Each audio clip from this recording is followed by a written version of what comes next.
இயேசு கிறிஸ்துவில் எனக்கு பிரியமான சகோதர சகோதரிகளே, இன்றைக்கு கொடுக்கப்பட்டிருக்கின்ற நற்செய்தியில் நாம் பார்க்கின்ற பொழுது, இயேசு தன்னுடைய அதிகாரத்தை வெளிப்படுத்துகின்றவராக, வல்லமை வெளிப்படுத்தக்கூடியவராக தென்படுகின்றார். காரணம் என்ன? பொதுவாக நமக்கு தெரியும், மறைநூல் அறிஞர்கள் மக்களுக்கு போதிப்பது வழக்கம். இவர்கள் எங்கிருந்து எடுப்பார்கள்?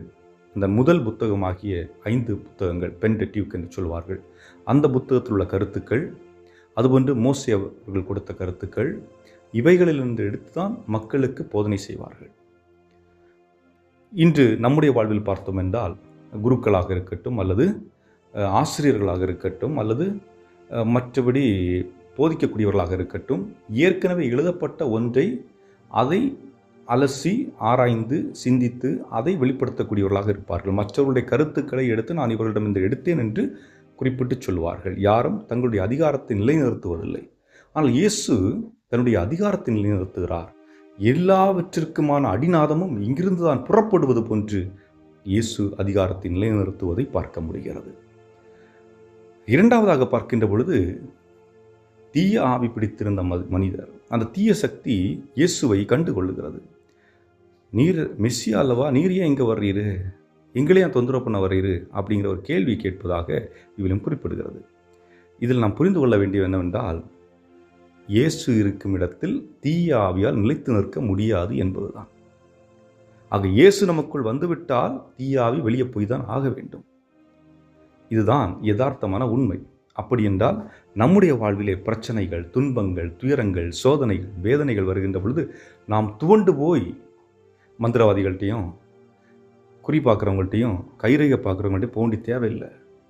ஆண்டவரிடத்திலே ஒரே பற்றாக பிடித்து நில்லுங்கள், நம்பிக்கையோடு நில்லுங்கள். ஏனென்றால் ஆண்டவர் இருக்கும் இடத்தில் தீய சக்தி இயங்க முடியாது. தீய சக்தி, தீய சிந்தனைகளுக்கு இடமில்லை, தீய எண்ணங்களுக்கு இடமில்லை, தீயவற்றிற்கு இடமில்லை என்பதுதான். மூன்றாவதாக, இயேசு தன் அதிகாரத்தோடு அந்த தீய சக்தியை வெளியேற்றுகிறார்.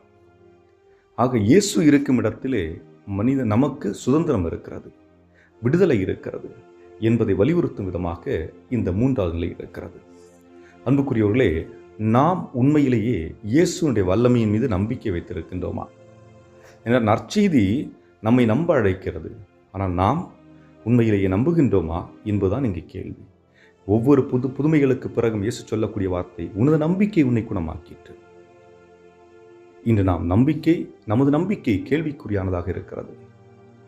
ஒரு நேரம் இதை நம்புகிறோம், ஒரு நேரம் அதை நம்புகிறோம். யாரை நம்புவதென்று தெரியவில்லை, எதை நம்புவதென்று தெரியவில்லை. ஒவ்வொருவரும் அவருடைய கருத்துக்களை அள்ளி தெளித்து கொண்டிருக்கின்றார்கள். உண்மையது பொய்யது என்று தெரியாத ஒரு சூழலில், குழப்பமற்ற ஒரு சூழலை வாழ்ந்து கொண்டிருக்கின்றோம். தெளிவு பிறக்க வேண்டும். தெளிவென்றால் என்ன? என்னுடைய மனசாட்சி, என்னுடைய அகத்தில் நான் கேள்வி கேட்டு என்னை நிதானமான ஒரு சூழலில் அமரச் செய்து, எந்த ஒரு புற சப்தங்களுக்கும் இடம் கொடாமல் எனக்குள்ளே நான் சிந்தித்து ஆய்ந்தறிகின்ற பொழுது உண்மையை கண்டுகொள்ள முடியும். விவிலியத்தை கையில் எடுங்கள், புரட்டுங்கள், அதில் இருக்கின்ற இயேசுவை கண்டுகொள்ளுங்கள். விவிலியத்தை, வார்த்தைகளை வாசிக்கின்ற பொழுது அவர் உங்களோடு பேசுகின்றார் என்பதை நீங்கள் நினைத்து பாருங்கள். வார்த்தையின் வாயிலாக பேசுகின்ற இறைவன் உங்களுடைய வாழ்க்கையில் சங்கமமாகிறார் என்பதை உணர்ந்து கொள்ளுங்கள். உணர்ந்தவர்களாக வாழ முற்படுங்கள். என்றும் வாழும் எல்லாம் வல்ல இறைவா, நாங்கள் எப்பொழுதும் உமக்கேற்றாற்போல் வாழவும், தீயவைகளுக்கு முக்கியத்துவம் கொடுக்காமல் நல்லவற்றை எங்களுடைய வாழ்வில் பிரதிபலிக்கக்கூடியவர்களாக வாழ வேண்டிய அருளையும் ஆற்றலையும் எங்களுக்கு நிறைவாக தந்தருள எங்கள் ஆண்டவராய் கிறிஸ்து வழியாக மன்றாடுகின்றோம். ஆமென்.